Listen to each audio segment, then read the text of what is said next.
2011ची जन्मतारखेचं नाव सुद्धा सर काढायचं नाही.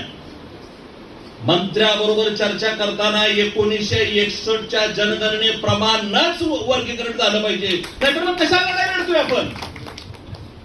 2%, 3%, 4%, 5% चाललंय का हे?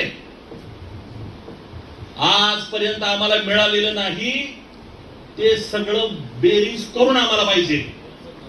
हे बोलावं लागेल, धाडसानं बोलावं लागेल.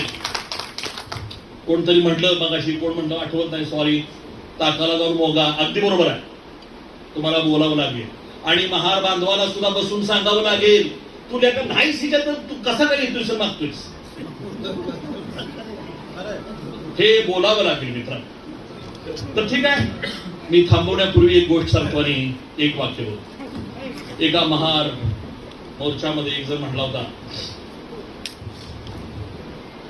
जर आरक्षणाचं कोणी जर नाव काढलं आणि आरक्षणाकडे वाकड्या नजरेनं बघितलं, डोळे काढून टाकू. एक जण म्हणला होता. परत एकदा पुढे आला आपण, जर आरक्षणाकडे वाकड्या नजरेनं बघितलं, डोळे काढून टाकू. त्याला मी आज उत्तर देतो, डोळे उघड ठेव, आरक्षण घेऊन मागणी निघालेलं आहे, लक्षात ठेव.